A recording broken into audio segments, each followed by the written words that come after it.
UP में ऐसा शायद ही कभी हुआ होगा कि दो चरणों के मतदान में भी किसी सियासी परिवार की प्रतिष्ठित सीट का नंबर नहीं लगा हो। जी हां, यह नंबर लगा है तीसरे चरण में। 7 मई को यूपी के जिन 10 सीटों पर वोटिंग होनी है, उनमें एक नहीं बल्कि तीन सीटें एक विशेष सियासी परिवार की हैं। इसलिए इस चरण में सियासी समीकरण कुछ अलग है। आइए जानते हैं इस सियासी कुनबे ने कैसे फिट की है चुनावी गोटियां। नमस्कार, मैं शिवम, आप देख रहे हैं वीओ न्यूज। गुजरने ही ना दी वो रात मैंने, घड़ी पर रख दिया था हाथ मैंने। यूपी के दूसरे राजनीतिक परिवार यानी सैफई के समाजवादी कुनबे पर यह बात सटीक बैठती है। मुलायम सिंह के जीते जी ही लोकसभा चुनाव में 5 सीटों पर सिमट आई समाजवादी पार्टी का आज भी लक्ष्य इससे अधिक शायद ही है। ये 5 सीटें भी सैफई के मुलायम परिवार की हैं, जिसे यूपी में दूसरा सियासी परिवार कहा जाता है।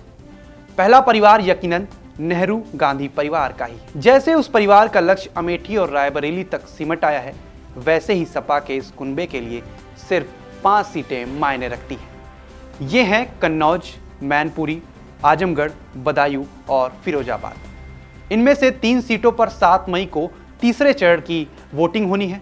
इसलिए यूपी में तीसरे चरण के चुनावी समीकरण इस बार कुछ अलग रहेंगे। तीसरे चरण की कुल 10 सीटों पर मुकाबला भी बीजेपी और सपा में आमने सामने की है। ये सीटें ब्रज और रुहेलखंड की है। पिछले चुनाव में यानी 2019 में इन 10 सीटों में से 8 पर बीजेपी जीती थी। सपा को सिर्फ 2 सीटों से संतोष करना पड़ा था। इन 2 में संभल से शफीकुर रहमान बर्ग और मैनपुरी से खुद मुलायम सिंह यादव ने जीत दर्ज की थी। इस बार अखिलेश यादव खुद जहां कन्नौज से चुनाव लड़ रहे हैं, तो पत्नी डिंपल यादव मैनपुरी से फिर मैदान में उतरी हैं। बदायूं से कई बार के सांसद रहे धर्मेंद्र यादव आजमगढ़ सीट से चुनाव लड़ रहे हैं। पिछले बार अखिलेश यादव इस सीट से चुनाव जीते थे और विधानसभा चुनाव जीतने के बाद इस सीट से इस्तीफा दे दिया था। तब उपचुनाव लड़ने वाले धर्मेंद्र यादव यहां हार गए थे। उन्हें बसपा के गुड्डू जमाली ने हराया था, जो सपा में आ गए हैं। धर्मेंद्र यादव की पारंपरिक बदायूं सीट पर इस बार अखिलेश यादव के चाचा शिवपाल यादव के बेटे आदित्य यादव चुनाव लड़ रहे हैं।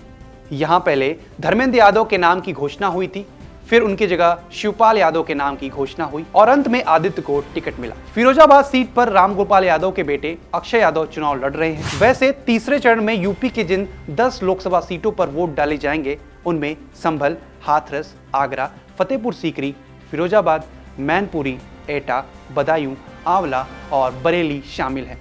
इनमें से 3 सीटों पर सैफई परिवार की सबसे बड़ी परीक्षा होने वाली है। ये सीटें हैं बदायूं, फिरोजाबाद, मैनपुरी। बदायूं सीट पर समाजवादी पार्टी को पिछले 2 चुनाव में हार का सामना करना पड़ा है। इस बार यहां शिवपाल यादव के बेटे आदित्य यादव का पहला लोकसभा चुनाव है। बात अगर फिरोजाबाद लोकसभा सीट की करें, तो यहां भी सपा को पिछले बार हार का सामना करना पड़ा था। इस सीट पर सपा ने लगातार तीसरी बार अक्षय यादव को चुनावी मैदान में उतारा है। अक्षय यादव इस सीट पर 2014 में चुनाव जीत चुके हैं, लेकिन 2019 में उन्हें हार का सामना करना पड़ा था। मैनपुरी लोकसभा की इकलौती ऐसी सीट है जहां सपा ने पिछली बार बीजेपी प्रत्याशी को मात दी थी। मैनपुरी को समाजवादी पार्टी का गढ़ कहा जाता है। यहां पिछले चुनाव में पार्टी के संस्थापक मुलायम सिंह यादव ने जीत दर्ज की थी। उनके निधन के बाद उपचुनाव में डिंपल यादव ने यहां से जीत दर्ज की थी। वह यहां मौजूदा सांसद हैं। इस बार भी किस्मत आजमा रही हैं। वैसे 2019 में डिंपल यादव कन्नौज से चुनाव लड़ी थी, लेकिन हार गई थी।